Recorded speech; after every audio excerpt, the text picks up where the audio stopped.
Hello guys, welcome back to this channel. Guys, इस video में हम लोग बात करने जा रहे हैं रिलायंस कम्युनिकेशन लिमिटेड के ऊपर। लेकिन बातचीत शुरू करें उससे पहले आपसे दो रिक्वेस्ट करना चाहूँगा। पहली रिक्वेस्ट तो ये है कि अगर आप इस चैनल को फाइनेंस मार्केट को फर्स्ट टाइम देख रहे हैं तो सब्सक्राइब करके बेल आइकन को हिट कर लीजिए ताकि आपको वीडियोज़ की नोटिफिकेशन मिलती रहे और आप सबसे पहले देख पाएंगे। दूसरी रिक्वेस्ट ये है कि अगर आपको डीमैट अकाउंट ओपन कराना है तो डिस्क्रिप्शन बॉक्स में देखेंगे आपको एक लिंक मिलेगा, उसे क्लिक करके आप चाहें तो अप स्टॉक में अकाउंट ओपन करा सकते हैं। ऑलराइट, तो हम बात कर रहे हैं रिलायंस कम्युनिकेशन लिमिटेड। देखिए, आज 10 जून 2021 को ओपन हुआ था 3.57 के ऊपर बीएससी के ऊपर। वहाँ से ना तो लो बनाता है ना हाई, उसी के ऊपर लॉक हो चुका है। 5% का यहाँ अपर सर्किट लगा है। लगभग 17 पैसे की ओपन गैप अप ओपनिंग हुई थी। 81,89,039 टोटल अभी तक का वॉल्यूम ट्रेड हो चुका है। टाइम हो रहा है 2:18 और जिसमें से डिलीवरी परसेंटेज है 51.61% की। बीएसटी के ऊपर इसका 52 वीक लो है 0.91 का और 52 वीक हाई है 4.33 का। मार्केट कैप है 987.30 करोड़ रुपए। एनएससी के ऊपर अगर आप स्टेटस चेक करेंगे तो 3.30 के ओपन प्राइस के बाद वहीं पे लॉक हो चुका है। 4.76% का अपर सर्किट लगा है। यहाँ पे 19,08,921 टोटल वॉल्यूम ट्रेड हुआ है, जिसमें से 77.15% की डिलीवरी भी उठाई जा चुकी है 2 बजे तक। यहाँ पे अगर इसका 52 वीक लो देखें तो 0.95 का है और 52 वीक हाई है 3.45 का और मार्केट कैप है 912.63 करोड़ रुपए। देखिए, रिलायंस कम्युनिकेशन लिमिटेड के अंदर एक और खबर बाहर आ रही है और ये खबर सुनने में आ रही थी, लेकिन अब इसका मेरे पास प्रूफ भी आ गया है। मैं आपको वो पूरी खबर समझाता हूँ, ध्यान से सुनिए और समझिएगा। देखिए, मैं वो खबर आपको बताऊं लेकिन उससे पहले थोड़ा सा आपको बैकग्राउंड देना पड़ेगा, क्योंकि अगर आपको नहीं बताऊंगा तो आप समझ नहीं पाएंगे पूरी तरीके से।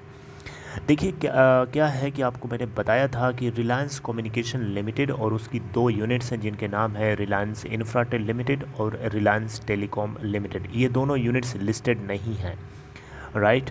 तो इन तीनों कंपनियों के अकाउंट्स को फ्रॉड डिक्लेयर कर दिया था 3 बैंक ने मिल करके, जिनके नाम है state bank of India, union bank of India और इंडियन ओवरसीज़ बैंक, राइट। तो ये 3 बैंक्स ने जब ये अकाउंट को फ्रॉड डिक्लेयर किया था उस समय मार्केट में एक सनसनी मतलब एक सेंसिटिविटी क्रिएट हो गई थी, एक हलचल क्रिएट हो गई थी काफ़ी।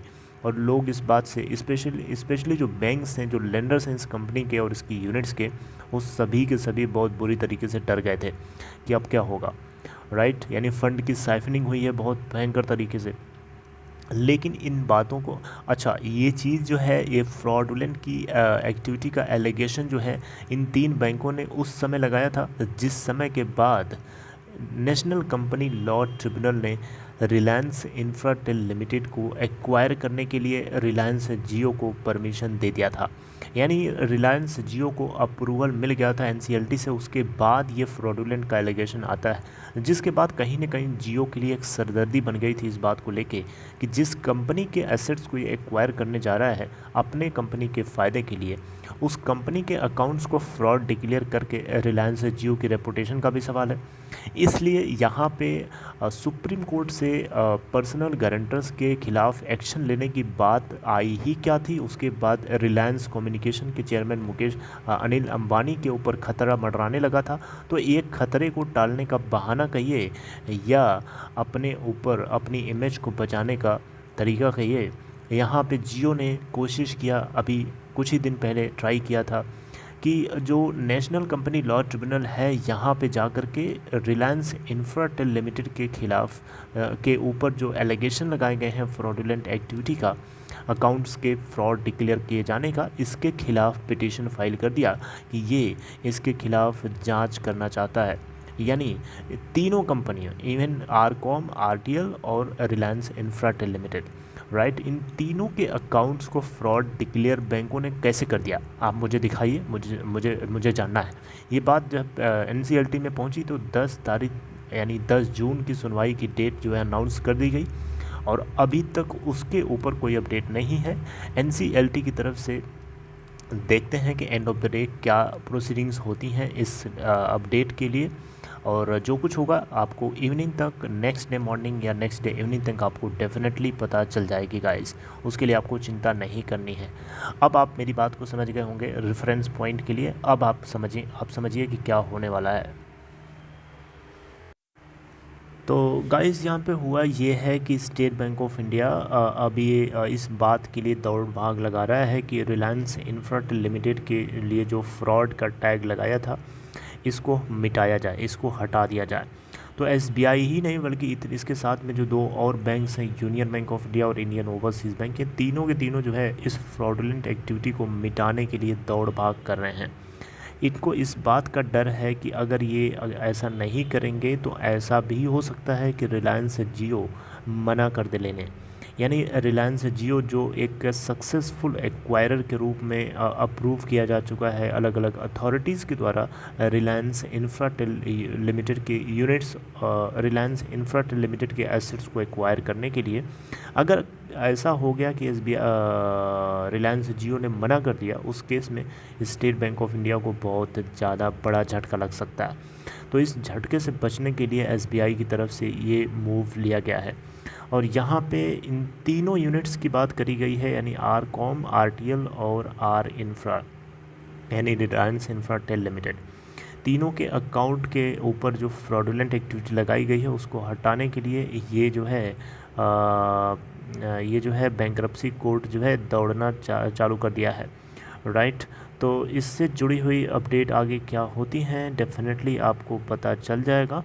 यहाँ पे आपको पता होना चाहिए कि रिलायंस जियो जो है 4000 करोड़ रुपए के अंदर इस बैंक्स के साथ में जो है एक डील हुई थी जिसको जो है एनसीएलटी से अप्रूवल दे दिया गया था, राइट। एसबीआई ने हालांकि इसके ऊपर कोई कमेंट्री नहीं करी है, लेकिन देखते हैं कि आगे क्या नई अपडेट्स आती हैं। आपको बताना चाहूँगा रिलायंस जियो की एक यूनिट है खुद की, जो है Reliance project and property management services है, जो कि रिलायंस इंफ्राटेल के कमेटी ऑफ क्रेडिटर्स के द्वारा अप्रूव करी गई है कि यही एक सक्सेसफुल जो है बिडर के रूप में होना चाहिए। बाकी जो दो यूनिट्स हैं उन सभी के लिए जो रिजोल्यूशन प्रोफेशनल है और डिलॉइट है, और डिलॉइट के लिए अभी तक ये एक बहुत ही बड़ी चैलेंजिंग सिचुएशन है, क्योंकि अभी रिलायंस कम्युनिकेशन लिमिटेड और रिलायंस टेलीकॉम लिमिटेड को अप्रूवल नहीं मिला है एनसीएलटी से, क्योंकि एक अलग टशन चल रही है आरबीआई और यूवीएआरसीएल, और अलग से एक टेंशन ले रहा है और दे रहा है, राइट। तो वो एक अलग मामला है, उसके ऊपर क्या अपडेट होती है डेफिनेटली आपको पता चल जाएगा। लेकिन यहाँ पे इस खबर से ये खबर एक अलग तरीके की खुशखबरी कह सकते हो आर कॉम के लिए और आरटीएल के लिए, इवन आर इंफ्रा के लिए, राइट। तो ये है खबर गाइस, पूरी खबर मैंने आपको बता दी। आई होप मेरी बात को आप समझ पाए होंगे। I hope you like it. अगर आपको कंटेंट अच्छा लगा तो लाइक कर सकते हैं, बाकी डिस्क्रिप्शन बॉक्स में देखेंगे आपको एक लिंक मिलेगा, उसे क्लिक करें और आप स्टॉक में अकाउंट ओपन करा सकते हैं। See you guys next time, till then take care.